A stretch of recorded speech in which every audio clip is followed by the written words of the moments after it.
오늘 또 하나님께서 우리와 함께 하십니다. 아멘. 오늘 말씀에 보면 일의 결국을 다 들었으니가 오늘 말씀의 제목입니다. 일의 결국이 뭐냐? 결국 전도서 1장에서 11장까지를 말씀하고 있습니다. 즉 12장 12절까지 전체를 다 말씀하고 있는 거죠. 그러면 1장에서 12장까지 다 읽어봐야 되는데 다 읽어볼 틈은 없죠. 그래서 그냥 제가 요약해서 말씀을 드리면, 이 솔로몬 왕이 전도서를 썼잖아요. 솔로몬 왕의 일종의 간증서, 인생론이라고 할 수 있습니다. 이 전도서 12장 전체를 요약하면 하나님 떠나면 다 헛된 세상이다, 헛되다, 이런 뜻입니다. 그러면서 하나님 떠나지 않고 헛되지 않게 사는 방법이 뭐냐? 간단하게 화목한 가정을 이루고 살아라. 그 다음에 하나님의 말씀을 잘 지키고 살면 그게 복이다. 이렇게 말씀을 하십니다. 그러면서 오늘 마지막에 결론을 냅니다. 솔로몬 왕의 말년에 자기가 이렇게 잘 살아보고 난 다음에 마지막으로 쓴 결론이, 일의 결국을 다 들었으니, 이렇게 세상살이가 다 헛된 거 알았으니 이제 하나님 경외하고 그 명령을 지키고 살아라. 이게 사람의 본분이다. 그리고 그렇게 열심히 살았을 때, 잘못 살았을 때 그거에 대한 모든 심판이 있다는 것입니다. 즉 우리에게 자유의지를 주신 하나님이시기 때문에, 우리 로봇으로 만들지 않았기 때문에, 거꾸로 얘기하면 자유를 줬기 때문에 그 자유에 대한 책임을 묻게 되는 것입니다. 우리가 학교에 가면 공부하고 난 다음에 꼭 졸업시험이라든지 중간고사라든지 하여튼 심판이 있습니다. 책임을 물어요.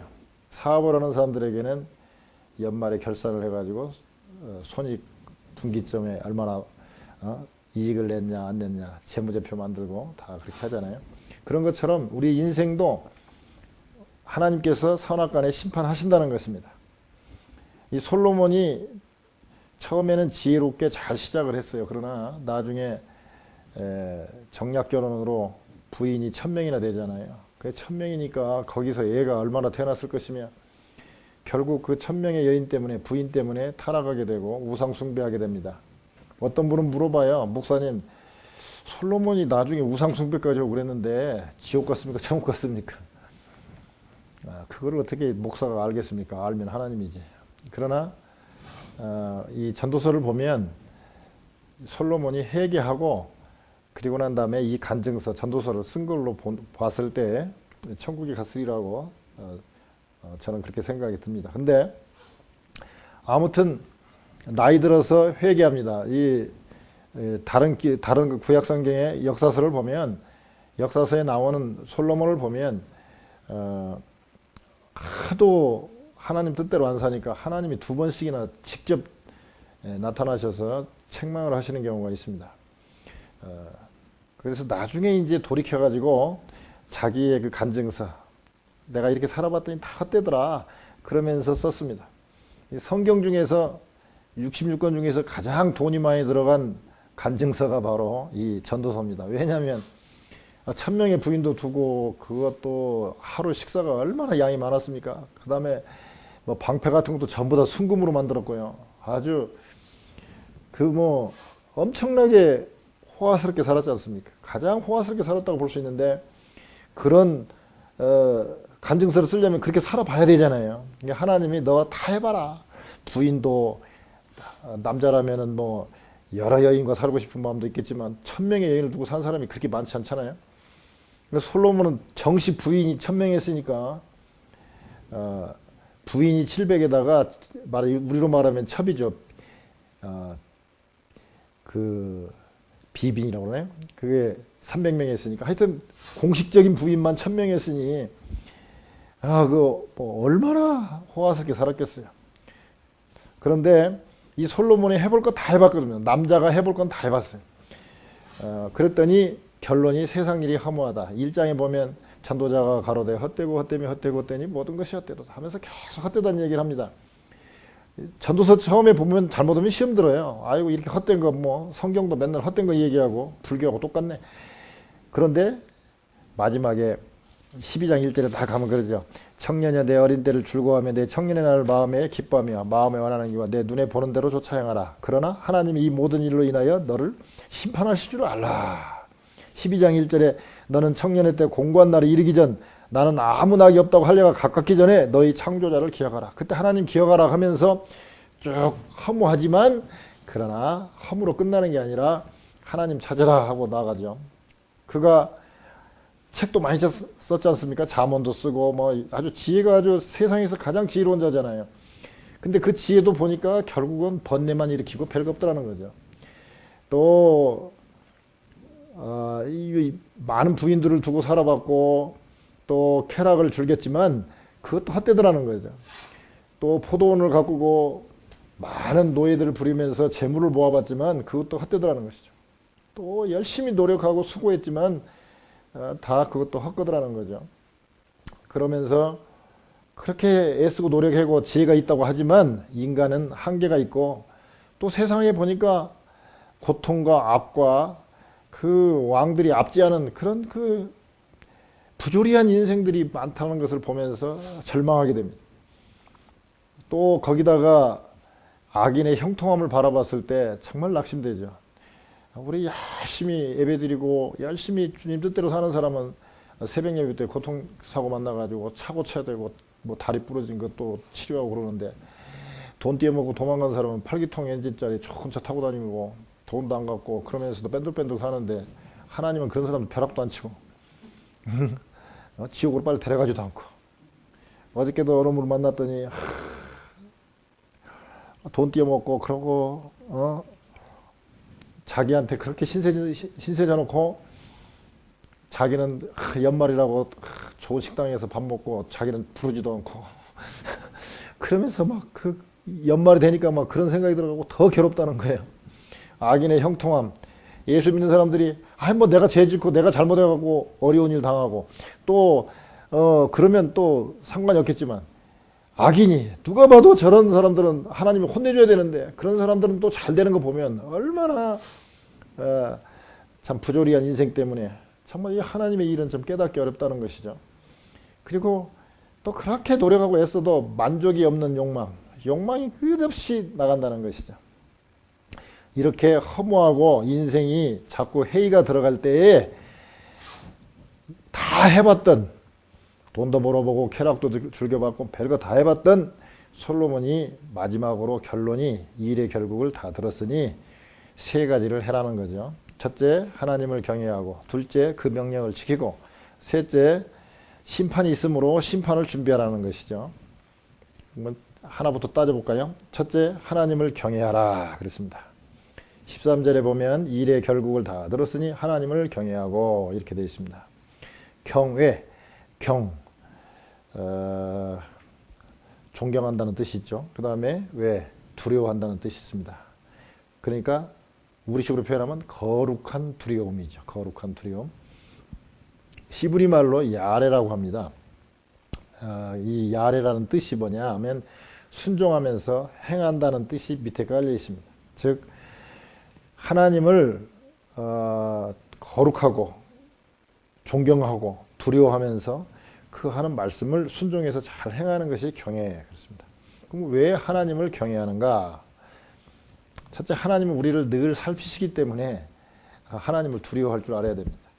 또 이 사탄은 우리의 몸만 멸할 수 있습니다. 인간은 우리를 몸만 멸할 수 있지만 하나님은 우리 영혼을 지옥에 던질 수도 있고 천국으로 보낼 수도 있는 분이기 때문에 영혼을 멸할 수도 있는 그런 하나님을 두려워해야 된다는 것이죠. 또 두려워해야 말씀을 지킵니다. 우리가 법을 지킬 때 왜 지킵니까? 안 지키면 경찰에 잡아가니까 두렵잖아요. 그러니까 두려우니까 어떤 면에서는 잘 지킵니다. 어떤 분이 독일 가고 뭐 독일 사람들은 질서를 잘 지킨대. 그랬더니 독일에서 오래 살았던 분이 거기다 답글을 달았는데 뭐라고 달았냐면 오래 살아보세요. 오래 살아보면 독일에서 범법할 수가 없습니다. 왜? 경찰이 없어도 옆에서 보고 불법으로 뭐 유턴을 했다든지 뭐 불법으로 좌회전을 했다든지 그러면 그냥 차번호 번호가고 다 신고를 하기 때문에 나중에 다 날라온대 그게. 그래서 범법을 할 수가 없다는 거예요. 왜? 누가 지켜보고 있으니까. 그런 하나님이 지켜보고 있기 때문에 우리는 말씀을 잘 지킬 수 있습니다. 그러면 맨날 두려워하면은 인생 어떻게 살아라는 거라, 어떻게 살아라고 그렇게 두려워하라고 그러는가. 그러나 우리를 꼭 두려워하게 함으로 인해서 우리에게 못되게 하려고 그런 게 아닙니다. 우리가 교통신호 안 지키면 경찰이 잡아가지만 반대로 교통신호를 잘 지킴으로 인해서 우리가 안전하고 복을 받는 것처럼 하나님께서 우리에게 이 경외하라고 했을 때, 법을 잘 지키고 두려워하라고 했을 때 한 이유가, 근본적인 이유가 뭐냐?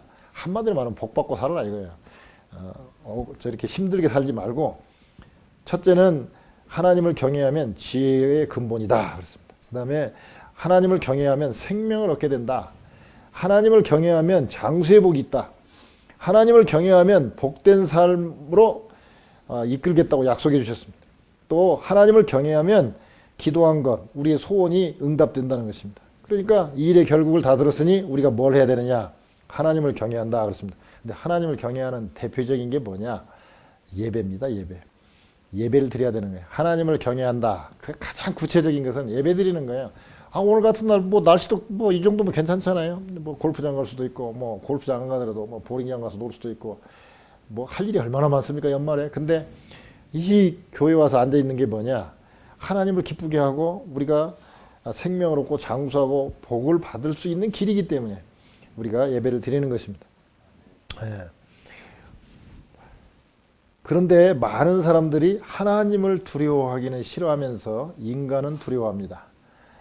인간을 두려워하면 올무에 빠지게 된다고 그랬습니다. 재앙에 빠진다고 말씀하고 있습니다. 인간을 두려워한다. 그러면 내가 겁날 거 있다고 인간을 두려워하느냐? 대통령 누구를 제일로 두려워합니까? 투표. 여론에 제일로 민감합니다. 왜? 여론이 나쁘면 다음에 대통령 안 되니까. 이게 사람을 두려워한다는 것이 뭐냐? 투표를 두려워합니다. 교회에서도요, 어느 큰 교회 같은 경우 보면은 이 장로님 되려면은 이제 투표를 하고 3분의 2 이상 나와야 되잖아요. 근데 그것도 이렇게 딱 공포를 했다가 하는 게 아니라 그냥 투표 때 소개도 없이 투표를 해갖고 3분의 2가 나오려면 이게 쉽지가 않습니다. 그러니까 어떻게 합니까? 내가 이 나이 돼서 장로 안 되면 창피하니까 막 열심히 막 뭐 밥도 사고 막 인사도 하고 뭐 해가지고 장로가 되는 분들이 있어요. 근데 뭐 그게 또 나쁜 것은 아니지만 그게 너무 확대되면, 그게 지나치면 인간을 두려워하는 것이죠. 내가 장로 안 되면 창피하다. 창피하니까 어떻게든지 표를 얻어서 장로가 돼야 되겠다. 또 내가 사업을 하는 데는 장로 직함이 필요하다. 이렇게 해서 막 죽기 살기로 막 하는 것은 결국은 하나님을 두려워하는 것이 아니라, 내가 하나님을 이루기 위해서 장로가 되는 것이 아니라 내 사업이라든지 내 체면 때문에 하는 거기 때문에 그건 인간을 두려워하는 것이죠. 그래서 많은 분들이 여론을 두려워하고 다른 사람 체면, 한국에 보세요. 그 비싼 백을 꼭 들고 다니는 일이 뭐 있습니까? 그런데도 어떻게 보면 왕따 당할까 봐서, 창피할까 봐서, 너는 직장에서 수입이 얼마나 적으면 그렇게 후줄근한 백을 들고 다니냐, 이런 소리 듣기 싫어서. 또 좋은 식당이나 어디 같은 데 가면 자동차가 좀 후줄근하면은 저도 한국 가갖고 그 처남에 빌려준 그 밴을 갖고 왔더니 거기는 또 밴이 또 오래된 밴인데다가 또 이 승용차가 아니니까요. 그 뭐죠? 한정식집, 아주 강남에 아주 유명한 한정식집인데 거기 갔더니 이 친구들이 바칠 생각도 않더라고. 아니 손님인데 저도 가도 1인분 먹을 거고 좋은 차 타고 가도 1인분 먹을 텐데 돈은 똑같이 내는데 왜 내 차를 파킹하려고도 않고 그냥 이 차는 그냥 갔으면 하는 그런 눈치로 쳐다보고 있더라고. 그러니까 그게 결국 그런 거에 대해서 자기가 왕따 당하기 싫으니까 좋은 차 타려고 막 무리하고 막 그러다 보니까 실수하는 거야. 즉 재앙에 빠지는 것입니다. 사람을 두려워하면 재앙에 빠지게 돼 있어요. 제가 옛날에 근무했던 그 M그룹 회장님 미국에 오셨는데 보니까 가방이 뭔지 아세요? 제비표인가 뭐 노루표인가 무슨 그 여행사에서 비닐백 하나 준 거 그거 들고 미국 오셨더라고. 왜? 그냥 번들은 자기가 돈 많고 그러니까 또 자랑할 것도 없고, 내가 돈이 많은데 자랑할 게 뭐 있고, 남이 안 알아주면 뭐 필요 있어요. 회장이니까. 그룹 회장이니까 그런 게 하나도 없더라고요. 그냥 제비표, 노루표인가 그거 그 비닐백 하나 들고 오셨더라고. 참, 남들이 보면 그 어디 시골 아저씨죠. 그런데 인간을 두려워하지 않습니다. 그게 사람 체면하면 인생이 재앙에 빠지게 되고요. 잘못하면 실수하게 되고 어려워져요. 즉 하나님을 두려워하지 않는 자는 인간을 두려워하게 되어 있습니다. 즉 하나님을 두려워하는 사람은 인간들을 두려워하지 않고 살 수 있는 복이 있습니다. 또 사람은 하나님을 두려워하지 않는 사람들은 미래에 대한 두려움이 있습니다. 왜 미래가 두렵습니까? 사업을 시작했어요. 사업 망할지도 모르는데. 근데 왜 망하는 것이 두렵습니까? 망하면 돈을 못 벌죠. 돈을 못 벌면 어떻게 됩니까? 죽죠. 근데 왜 죽습니까? 세상에서는 죽는 것에 대해서 얘기를 안 씁니다. 의학자들도 왜 죽는지 밝히지도 못하고 있어요. 성경은 한마디로 죄라고 합니다. 죄 때문에 죽는다 그랬습니다. 그러면 아이고 그냥 목사는 배스럽게 다 들어붙인다 그러는데 우리가 미래에 대한 두려움이 뭐냐? 결국은 죄입니다. 죄. 잘 보세요. 순교하시는 분들 보세요. 어떤 고통에 대해서는 두려움이 좀 있었겠죠. 그러나 죽음 자체는 두려움이 없습니다. 왜? 죄의 문제를 해결했기 때문에. 천국 가는 거 아니까 뭐 고문하는데 사람이 얼마나 힘들겠어요. 고문은 힘들지. 그러나 너 죽인다 하는 거 죽는 것 갖고는 오히려 빨리 죽였으면 순교하고 빨리 천국 가니까 오히려 죽여달라고 그러잖아요. 그런데 그 깡패들이나 이런 뭐 조직폭력배들 보세요. 총 딱 대거나 뭐 칼 딱 대면은 아이고 형님, 형님으로 모시겠습니다. 이거 막 그냥 의시되고 막 세상 다 뒤집을 것 같은데 총 한번 딱 대면은 아이고 형님은 그게 무슨 힘입니까? 총을 딱 대도 여기 콜럼바인 사건에서 났지만 총 딱 대고 너 예수 믿는다고 하면 죽인다고 그러도 너도 나처럼 예수 믿으면 좋겠다. 너 예수 믿는다고 하면 너도 죽는다. 너도 얘처럼 예수 믿으면 좋겠다. 나처럼 예수 믿으면 좋겠다. 또 죽었잖아요. 조직폭력배보다 훨씬 강한 게 뭐냐? 죽음을 두려워하지 않는 겁니다. 근데 왜 죽음을 두려워하지 않느냐? 거기에는 죄에 대한 두려움이 없기 때문에. 죄는 졌을지라도 하나님 용서해 줬다는 믿음이 있고 천국 간다는 믿음이 있기 때문에 즉 죄의 문제를 해결하면 우리가 하나님 믿어서 예수 그리스도 믿어서 우리가 구원받고 천국 간다는 걸 믿으면 미래에 대한 두려움이 없습니다. 사업이 왜 두렵습니까? 왜? 우리는 어차피 천국 가는데 뭐가 그렇게 두렵습니까? 그거는 죄의 문제가 해결되지 않았거나 하나님을 두려워하지 않기 때문에 인간을 두려워하고 죽음을 두려워하기 때문에 우리가 그런 인생의 두려움이 생기는 것입니다. 자, 일의 결국을 들었으니 어떻게 하라고요? 하나님을 경외하라. 하나님을 두려워하라. 두려워하는 것 중에 가장 핵심이 뭐냐? 예배드리는 거죠. 예배드리면 이런 모든 인간을 두려워하거나 미래에 대한 두려움이 없어지고 오히려 하나님을 두려워하는 거, 하나님을 경외함으로 해서 기쁨으로 사는 것입니다. 재밌는 기사가 하나 나왔더라고요. 크랙리스트에. 크랙리스트 알죠? 우리 뭐 이것저것 팔고 사고 할 때 크랙리스트 많이 올리잖아요. 크랙리스트에 어떤 여자가 나는 25살 되는 미모를 갖춘 여인이다. 나는 지금 50만 불의 연봉을 받고 있는 남자를 찾고 있습니다. 그런데 나보다도 더 못난 애들이 어떻게 저렇게 잘 나가는 남자들하고 이렇게 결혼하고 사는지 분통도 터질 뿐만 아니라 또 그런 여자들이 한편으로 부럽기도 하지만 뭐 이해도 가지 않지만 또 한편으로 부럽다. 어디서 그런 건지 좀 대답 좀 해주라고 크랙리스트에 올려주면서 50만 불 연봉 받는 사람, 5억의 연봉을 받는 사람이 있으면 나한테 연락해달라 그렇게 했어요. 그랬더니 거기다가 답글이 하나 왔어요.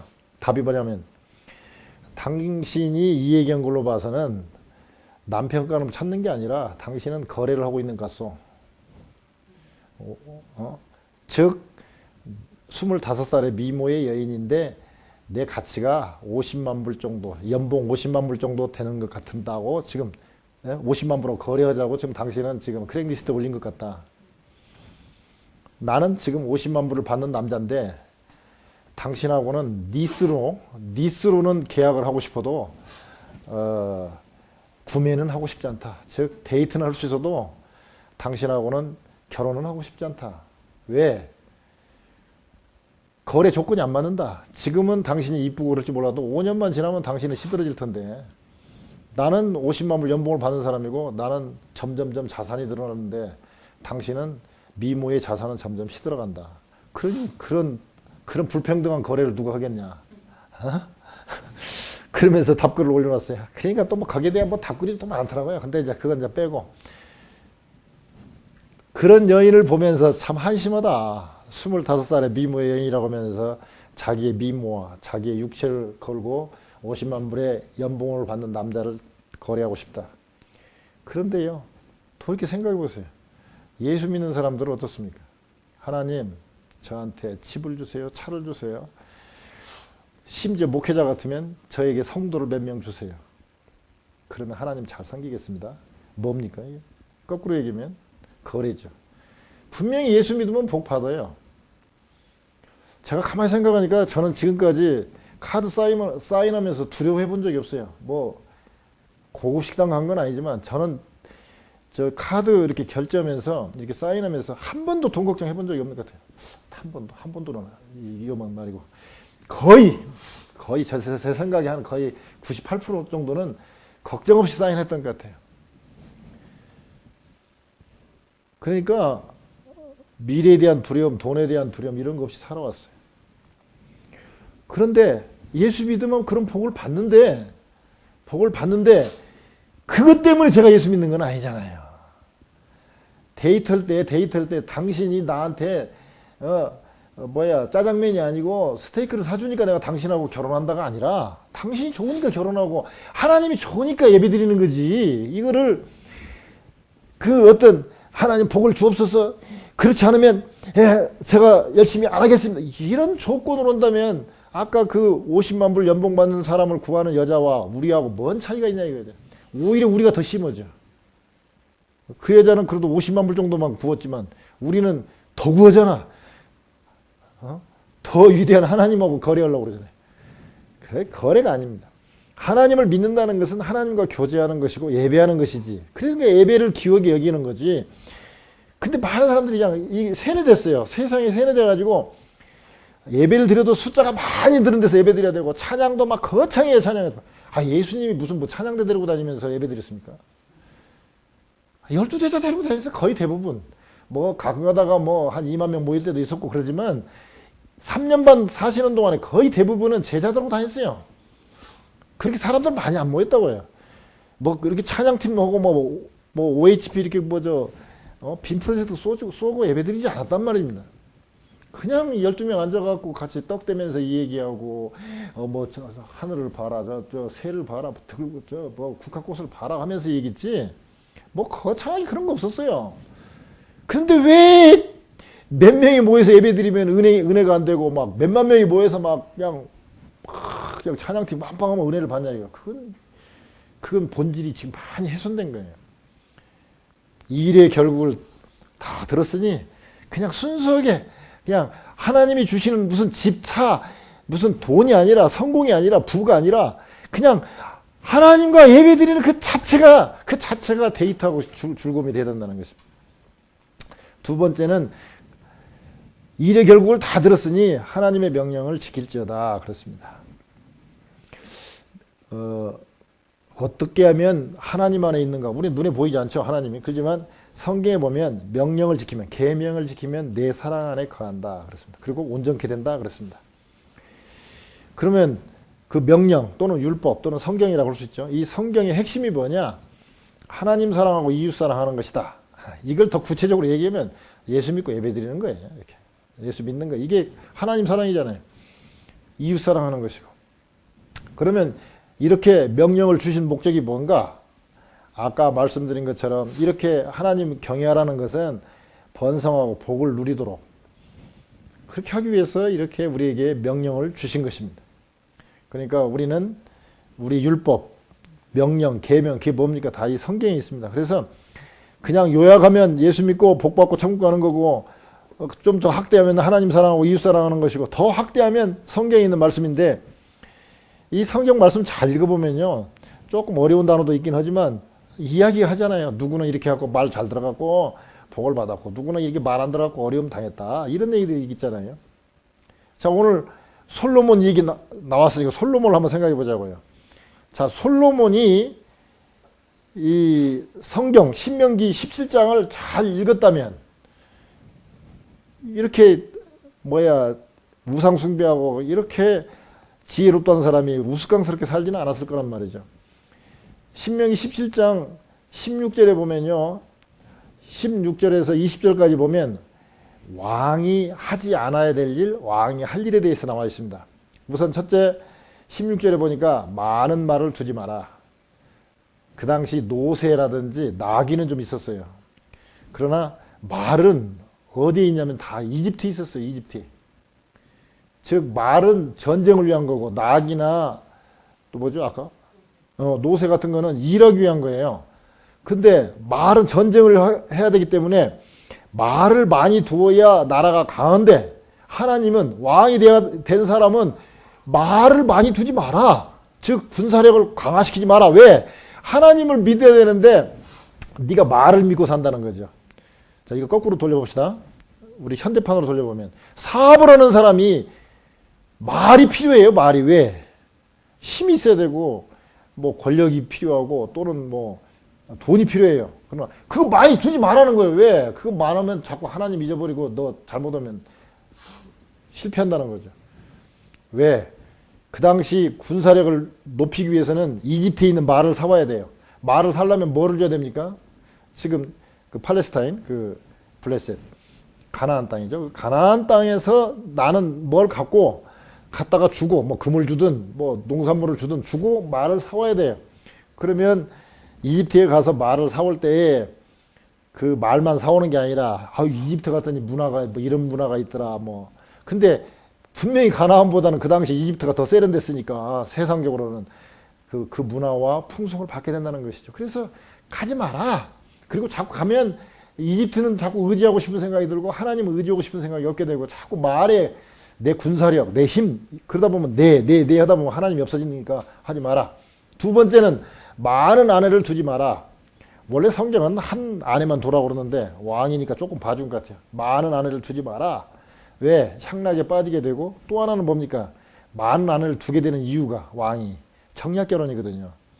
뭐 바로의 딸부터 시작해서 주변에 이 1000명이 꼭 저는 솔로몬이 여자가 좋아서만 그런 건 아니라고 봐요. 왜?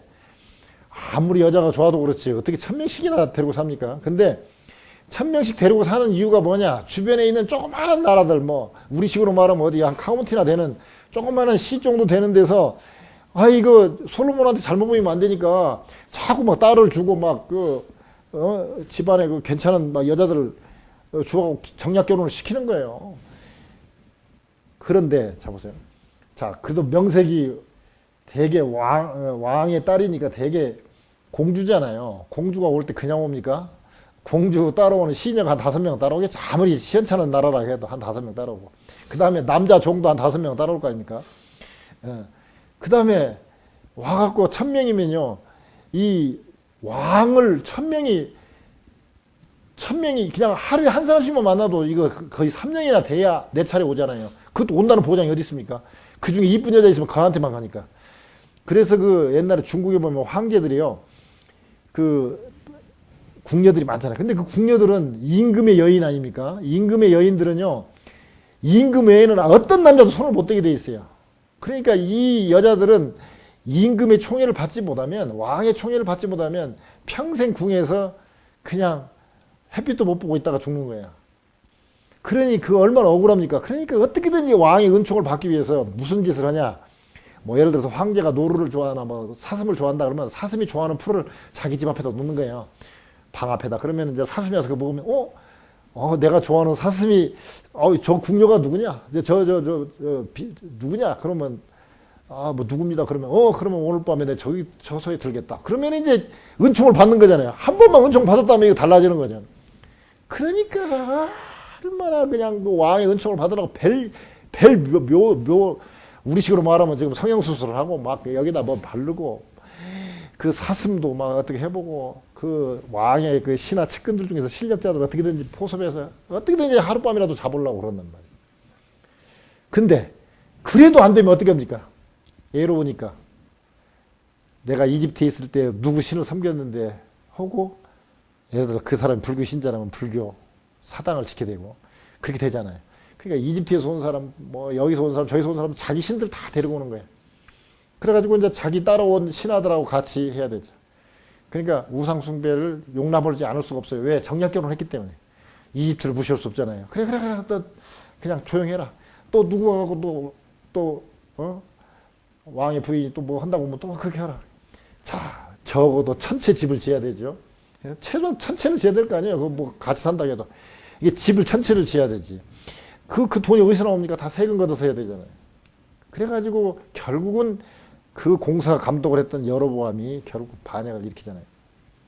많이 두지 말아. 근데 많이 뒀어요. 그 결국 우상숭배에 넘어갔습니다. 왜? 여자들이 막 유혹인데 안 넘어가는 남자가 어디가 있습니까? 넘어가게 되죠. 또 17절에 보면 많은 은과 금을 갖지 마라. 왜? 부패해지기 때문에. 그 당시는 왕을 만나러 오면 다 예물을 들고 왔어요. 근데 그거를 국고에다 이렇게 넣어가지고 나라 재산을 만들어야 되는데 그게 아니고 자기 왕한테 줬으니까 그래 왕한테 줬어 그래 그러다 보니까 자꾸 쌓이니까 이거 괜찮네. 그러다 보니까 그 은금에 마음을 두다 보니까 부패하고 나라 관리는 시원찮게 하면서 자꾸 행락에 빠지게 되는 것이죠. 그러면서 18절에서 20절에 보면 한마디로 말해서 율법을 곁에 두고 즉 성경을 옆에 두고 평생 읽어라. 그렇게 얘기를 합니다.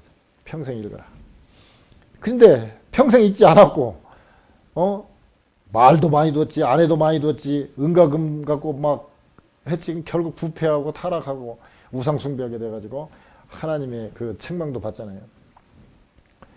1984년도 기네스북에 가장 이혼 많이 한 사람으로 스콧 월프라는 사람이 등재됐다고 그래요. 근데 이 사람이 사는 동안에 26번 이혼하고 1984년도에 27번째 결혼 상대를 찾는 중이었다고 합니다.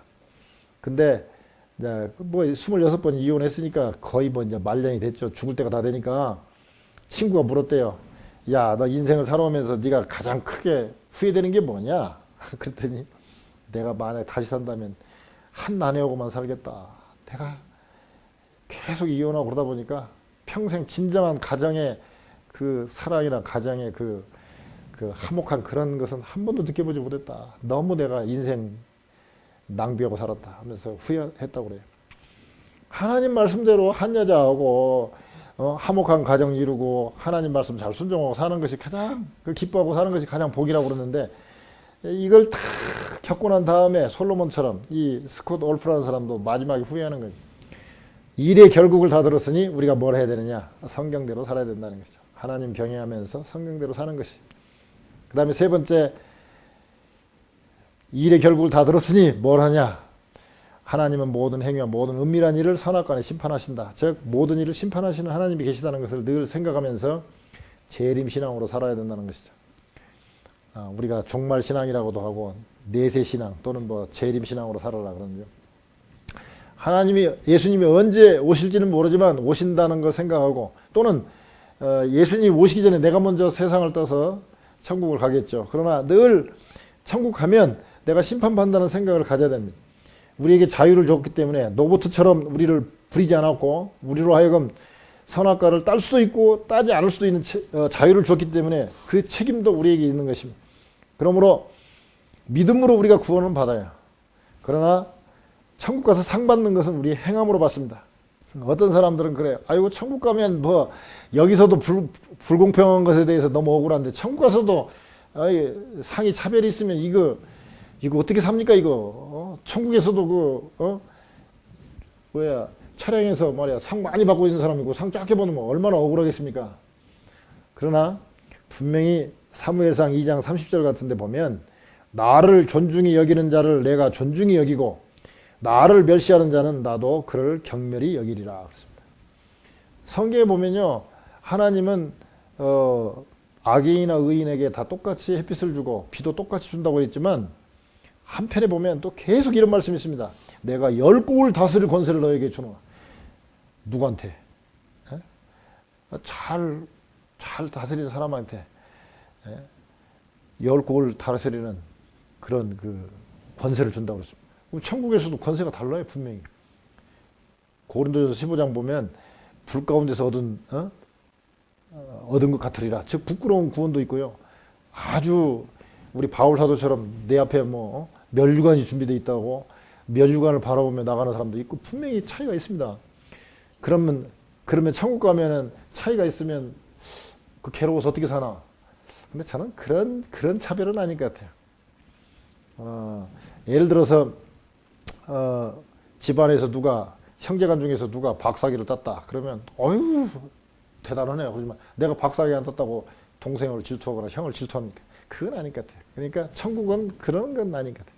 말하자면 차별은 있지만 그 상의 차별은 있지만 그 상 때문에 뭐 괴롭거나 그런 천국은 아니라고 저는 믿습니다. 이 일의 결국을 들었으니 어떻게 하느냐?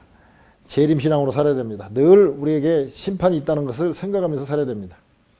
오늘 전도서의 결론을 이렇게 세 가지로 요약을 했지만 그 세 가지를 다시 전도서의 결론을 내보면 이렇습니다.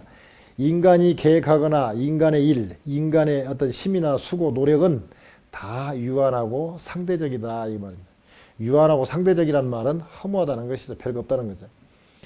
그래서 하나님의 명령을 단순하게 받아들이고 순종하면 삶이 가치 있게 되고 최고의 삶은 결국 계명을 따르는 것, 즉 예배드리는 것이 최고의 삶이라는 것이죠. 그리고 인생사를 볼 때 아까 말한 대로 악인이 형통한 거, 의인이 고난받고 하는 거 보니까 이거 너무 모순되고 이거 부조리한 거 이거 못 살겠다라고 생각하지만 그 배후에는 하나님이 섭리하고 있다는 사실을 우리가 보니까 알겠다라는 것이죠. 잘 생각해 보세요. 자, 예수 믿는 사람은요, 이 땅 살면서 고난이라든지 어려움 당할 수밖에 없습니다. 왜냐하면 천국에 가서는 우리한테 야, 너 천국 들어오기 전에 너 세상에서 좀 잘못한 거 많으니까 너 천국에 가갖고 푸시업 5,000번 뭐 이렇게 벌을 내릴 수가 없잖아요. 천국인데. 그럼 어떻게 됩니까? 이 땅에서 다 고통을 당하잖아요. 근데 지옥에 갈 사람은 지옥이 영원한 형벌인데 이 땅에서 잘 먹고 잘 살아봐야 100년이고 천국은 영원하니까 그래 너 좀 있으면 지옥 갈 텐데 뭐 여기서 꼭 안 해도 되지 뭐 지옥 가서 영원히 할 건데. 그러니까 어떤 의미에서는 악인이 형통할 수도 있습니다. 대부분 악인이 고통을 당하고 어렵게 되지만 악인이 형통한다고 해서 그거 부러울 거 하나도 없습니다. 마치 돼지가 살찌면 잔칫날 잡히면 하루아침에 다 바베큐 되는 건데 그런 것처럼 이게 막 살찐 돼지 부러울 거 하나도 없다는 거예요. 예. 모리스 파퐁이라는 사람이 있습니다. 드골 대통령 시대 때는 파리의 경찰국장도 지냈고요. 지스카르 데스테인가요? 그 대통령 시절에는 예산국장을 했던 사람입니다. 그런데 이렇게 잘 나가던 사람인데 81년도에 신문에 이 사람이 유대인들 약 1,700여 명 정도를 그 아우슈비츠 수용소로 보낸 장본이라는 사실이 밝혀져 가지고 83년도에 말하자면 고소가 되어 가지고 17년 동안인가요? 하여튼 그렇게 재판을 하고 뭐 계속 공방을 했는데 본인은 조용한 은퇴를 원했지만 1998년도 징역 10년을 선고받았습니다. 그때 나이가 87세였습니다. 그러니까 파리 경찰국장 같이 지내고 잘 나갔던 사람이 감옥에 가기가 싫으니까 스위스로 도망갔다가 다시 체포되어 가지고 1999년 10월에 복역을 시작했습니다. 그래가지고 2002년 9월까지 약 3년 동안 감옥에서 지냈는데 이제 뭐 87세에서 88세에다가 3년이니까 91세죠. 그러니까 뭐 연로하고 그러니까 또 병도 있고 그래서 석방이 됐습니다. 이게 3년 살았죠, 3년. 그러나 3년 살고 뭐 계속 재판장 오고 가고 하면서 했으니 얼마나 거의 20년 이상을 고생을 했죠. 그리고 2007년 2월에 96세로 죽었습니다. 본인은 조용하게 은퇴를 원하고 자기는 뭐 변명하기를 위에서 시킨 대로 했죠. 내가 뭐 어떻게 하냐. 그리고 내가 죽이라고 명령한 것도 아니고 어디로 수용소로 보내라 해서 보낸 것 뿐이지. 내가 뭐 잘못한 거 보이냐는 식으로 계속 그렇게 변호사를 통해서 항변을 했지만 결국 그의 잘못된 것들, 특히 어디죠? 아프리카 어디 프랑스형 거기에서 일종의 그 근처에서 경찰 뭔 간부로 있었는데 그때도 막 과잉 진압을 해가지고 막 한 60여 명이 그 강에 빠져서 죽게 되고 막 그런 아주 이런 사람인데 근데 이 사람이 17년 동안이나 재판을 하면서 바로 감옥에 안 간 이유가 뭐냐? 딱 보니까 이거 나치가 망하게 생겼으니까 또 얼른 돌아서 가지고 완전 기회주의자죠. 돌아서 가지고는 프랑스 레지스탕스 거기에 또 조인을 해가지고 이 사람이 뭐 나치 때 그렇게 유대인들을 갖다가 학살하는데 이렇게 도움을 준 사람이다. 막 그러니까 그 레지스탕스 단원들이 아니다. 이 사람은 우리랑 같이 레지스탕스 일했다. 그리고 훈장도 받았어요, 이 사람. 프랑스에서 훈장도 받았어요. 아주 상당히 좋은 훈장이던데 무슨 데네르 훈장이든가 하여튼 우리로 말하면 무공 훈장 같은 그런 아주 훈장을 받았는데 나중에 이 사건 때문에 그 훈장을 이렇게 달고 나올 수 없도록 말하자면 무효가 됐어요. 근데 한번 달고 나왔다가 그게 사진이 찍혀갖고 벌금도 내고 그런 적이 있는데 죽을 때 그 훈장 품에 안고 죽었다고 그래요. 저 관에 들어갔다고 그래요. 근데 참 가장 치욕스럽게 죽은 사람 중에 하나입니다. 파리에 말하자면 파리의 그 프랑스의 관료가 그 고급 관료가 그 재판으로 해가지고 감옥에 간 사람으로서는 유일한 사람이라고 그래요. 제일 첫 번째 사람, 유일이 아니라 제일 첫 번째 사람이라고 그래요. 얼마나 창피한 일입니까? 자기는 뭐 감쪽같이 속였다고 생각하고 들통이 안 날 걸로 생각하지만 근데 이 사람은 그래도 나중에라도 이렇게 해서 했지만 하나님은 은밀한 것까지 머리카락까지 세신 하나님께서 모든 것을 다 알고 계시는데 우리가 안 본다고 섣불리 했다가 나중에 천국은 우리는 예수 믿으니까 천국은 가겠죠. 근데 천국에서 얼마나 창피당하겠어. 얼굴 뜯어다면 안 되죠. 자, 일의 결국을 들었으니 첫째, 하나님을 경외하는 삶, 즉 예배드려야 되고요. 명령을 지킨다, 즉 성경대로 살아야 되고요. 또 심판이 있으니까 우리가 늘 재림신앙으로 언제 예수님 올지 모른다는 신앙으로 산다면 우리가 앞으로 천국 가기 전까지 복되게 살 수 있을 줄 믿습니다. 그러한 여러분과 저가 되기를 주님의 이름으로 축원드립니다.